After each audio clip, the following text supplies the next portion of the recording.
Welcome. Tonight, we journey back to the ancient world, to a city of marble, clay, and endless voices. Rome.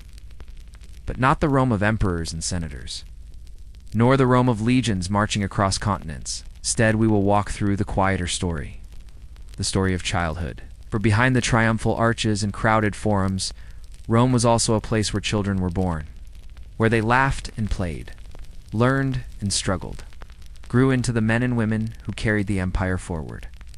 Imagine yourself in a Roman street at dawn. The paving stones are still damp with morning dew. The faint smell of bread drifts from a nearby bakery. Shutters open one by one, and the city begins to stir. Not with the shouts of soldiers, but with the voices of families. This is the Rome where children grew up, where their lives unfolded within small courtyards, bustling streets, and the rhythm of a city both ordinary and extraordinary. So let us step inside this world. Breathe slowly, listen softly, and follow the gentle thread of childhood in ancient Rome. The day begins in a Roman household. The domus, if the family is wealthy, is a house built around an open atrium. The morning light filters down through the square opening in the roof, catching the still water of the impluvium, a shallow pool at the center that gathers rain. For a poorer family, life begins in a crowded insula, an apartment of wood and stone, where voices echo through thin walls, and neighbors share the same narrow stairways. In either place, children rise with the sun. The youngest are tended by mothers or nurses, their hair combed, their tunics adjusted, their small feet washed in cool water.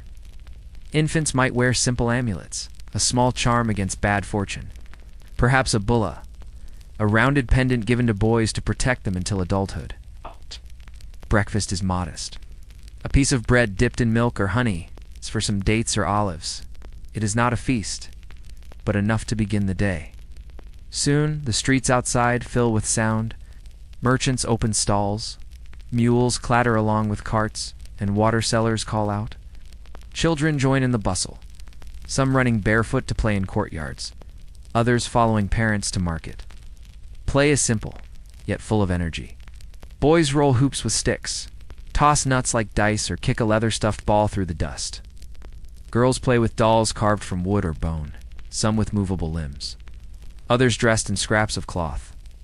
They skip, sing rhymes, or gather to imitate the chores they see at home. The city itself is a playground. Fountains that dot the streets, the steps of temples, the shade of porticos, all become places to climb, to chase, to laugh. Their games echo across the stones, mixing with the calls of vendors and the distant toll of hammers from workshops. Not all childhood is carefree. It's by the age of 7, many boys are sent to school. There they sit on benches or stools, wax tablets in their laps, styluses in hand. The teacher dictates, letters are copied, and mistakes corrected with the flat end of the stylus. The room smells of wax and wood, filled with the low hum of concentration.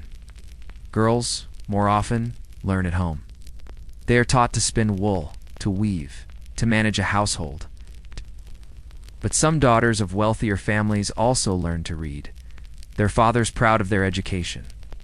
As the day wears on, children return to their families. Meals are simple bread, porridge, beans, but shared in company, with stories told and lessons repeated. In wealthier homes, a tutor might review the day's work, while in humbler homes, a child may be asked to help fetch water, or carry firewood, or care for younger siblings. Evenings bring calm. Lamps are lit with oil, the flames flickering softly against painted walls or rough plaster. Children grow drowsy, heads nodding as mothers hum or fathers recite verses. In courtyards, the stars emerge, bright above the city's roofs. And so another day of childhood in Rome comes gently to rest. When we turn to archaeology, we find that the voices of Roman children are faint, yet their presence lingers in many quiet traces. In the ruins of houses across the empire, small objects emerge from the soil. Clay dolls, some with articulated arms. Their faces simple, but recognizable, as if they once belonged to a child who whispered secrets into them. Miniature carts carved from wood, their wheels worn smooth by eager hands. Spinning tops and tiny dice, evidence of games played in courtyards and on dusty streets. These are not grand artifacts of emperors, but fragile remains of lives still in bloom. They remind us that even in a city of marble and power, children once laughed, once dreamed, once passed long afternoons with toys not so different from our own. In tombs, the story continues. Epitaphs carved in stone commemorate children lost too soon. Some are brief, a name, an age, perhaps a short verse of grief. Others are longer. Parents speaking directly to the memory of a son or daughter, their words echoing across centuries. My child, taken too young. May the earth rest lightly upon you. Archaeologists also uncover amulets, small bulla, rounded pendants worn by Roman boys. These charms, given at birth, were meant to protect against evil spirits, to guard the child until he came of age. When a boy reached manhood, the bulla was set aside, often dedicated to the household gods. Its presence in burials tells us how important protection and transition were, for childhood was seen as fragile, a journey that not all would complete. Writing, too, gives us glimpses. Wax tablets survive, bearing exercises from schoolrooms. The letters are uneven, sometimes smudged. The effort of small hands learning to master the weight of language. These imperfect lines are perhaps the most human of all, the marks of children striving. Just as students do today, cultural practices reveal more. On the 9th day after birth, Roman families held a dies lustricus, a naming ceremony. It was both celebration and relief, for infant mortality was high, and to reach this point was to pass the first threshold of survival. At the ceremony, the child was given a name, a place within the family, and tokens of protection for the future. Festivals also embraced children. During the Saturnalia, roles reversed, and children shared in the joy of mischief, their laughter mingling with the music of feasting. In these moments, even the strict structures of Roman society loosened, and the delight of youth found space to flourish. Imagine walking today through a museum of Roman artifacts. Behind glass, you see small shoes, stitched carefully for feet that never grew large. You see tiny rings, toys worn smooth, fragments of writing exercises. Each is a whisper, a reminder that the story of Rome was not only emperors and soldiers, but also children, their lives tender, brief, and deeply human. In these fragments, we glimpse the mystery of Roman childhood, so often unrecorded, yet still alive in the quiet endurance of objects left behind. Not all Roman children grew up the same. The shape of their days, the weight of their responsibilities, and the possibilities of their futures were determined largely by birth. For the children of the elite, the patrician families who lived in spacious domas, childhood carried both privilege and expectation. Their homes had mosaics on the floors, painted walls, and shaded courtyards where tutors instructed them. Boys learned letters, numbers, and law. Girls learned music, literature, and the skills of household management. Meals were plentiful, bread with honey, roasted meats, imported fruits, but with comfort came pressure. These children were expected to uphold family honor, to marry advantageously, to serve in politics or religion. Their lives were not free, but carefully directed toward the family's ambitions. In contrast, the children of the plebeians, the common citizens, lived closer to the rhythm of labor. Their homes were crowded in celle, apartments of wood and brick where families shared walls and stairways. Their meals were humbler, grain porridge, beans, olives, sometimes fish. Boys might attend a small school if their families could afford it, but many learned their father's trade instead, helping in workshops, carrying goods to market, working beside their parents from an early age. Girls were taught by their mothers to cook, weave, and manage a small household. Their lives were simpler, yet no less full of play and laughter. With games in alleyways and stories told at night, for enslaved children, the reality was harder still. Some were born into slavery, others captured in war or trade. Their childhood was marked by labor from the beginning. A girl might serve in a wealthy home, tending fires or carrying water.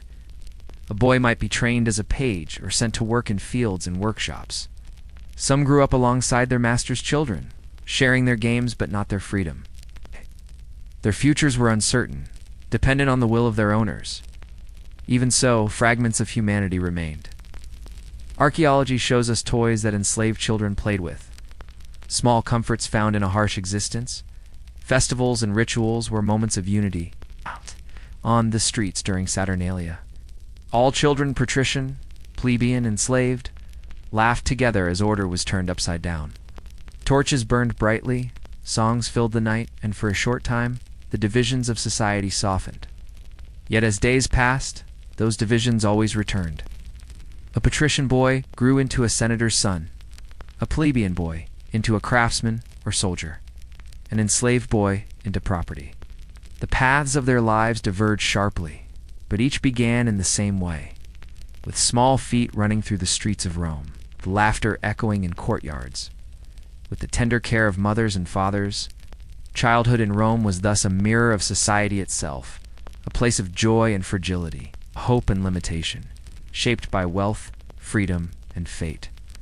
As the night deepens over the city of Rome, let us pause and reflect on what childhood truly meant in this ancient world. For though centuries have passed, the traces of children remain woven into the memory of the empire. In the courtyards of grand villas and the cramped stairways of insulate, children's laughter once echoed. They played with nuts and hoops, sang rhymes, and chased each other through the dust. Those voices are gone, yet the stones still seem to carry them. Soft reminders that life was lived not only by senators and generals, but by countless children whose names are lost to time. Childhood in Rome was brief, often fragile. Sickness and hardship claimed many young lives, and parents carried grief alongside hope. Yet within that fragility lay a kind of beauty. Every small survival, every child who grew to walk, to speak, to learn, was a victory. A promise that family and city alike would endure. The Romans themselves thought deeply about legacy. They carved epitaphs for their children, not merely to mark loss, but to ensure memory. To speak a name, to inscribe it in stone, was to resist the silence of forgetting. And in those words, we hear not only sorrow, but love, a tenderness that connects us still. Imagine now a Roman evening.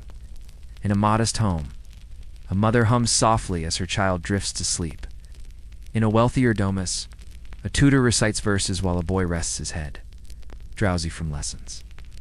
Even in households of the enslaved, a child curls against their mother's side, finding warmth in closeness despite hardship. Different lives, different fates, yet all joined in the same quiet rhythm of night. In remembering these children, we glimpse the truth of Rome not as an empire of marble and conquest, but as a human place, full of beginnings as well as endings. The empire rose and fell, but the tenderness of a child's laugh, the small weight of a hand in a parent's palm, those moments remain timeless. And so when we think of ancient Rome, let us not recall only battles or emperors. Let us remember, too, the children who grew up in its streets, who dreamed, who played, who carried forward the lifeblood of a city eternal. And now, our journey through the childhoods of ancient Rome comes to a close. We have walked with boys and girls through crowded streets and quiet courtyards, watched them play with dolls and dice, listened to their lessons in dim schoolrooms, and glimpsed their laughter and their struggles. Within the walls of a city that would shape the world, we have seen how archaeology preserves their memory. A wax tablet, a small shoe, a clay doll, fragile objects that carry the weight of centuries.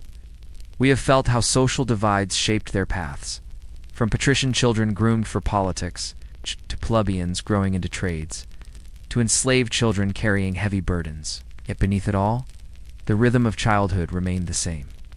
The need for play, the warmth of family, the fragile hope of growing into tomorrow. As night settles softly over Rome, imagine the city quieting. The markets close. The last carts roll slowly through the streets, and oil lamps glow faintly in windows. In homes both grand and modest, children drift into dreams, some on soft couches, others on simple mats of straw. The stars rise above the rooftops, the same constellations we see today, their light steady, untouched by time. And as you listen now, Let that same stillness wrap around you. Your breath slows, steady as the steps of generations before you. The weight of the day softens, like the dimming of a Roman lamp at dusk, and you too can rest, part of the same endless rhythm of beginnings and endings, of memory and continuity. The empire has long since fallen, its stones weathered, its voices faded, but the memory of its children, their play, their lessons, their laughter, still lingers in the quiet of history. Let that quiet carry you now into sleep. The streets are silent, the lamps are dim, and Rome, eternal, rests once more. Good night.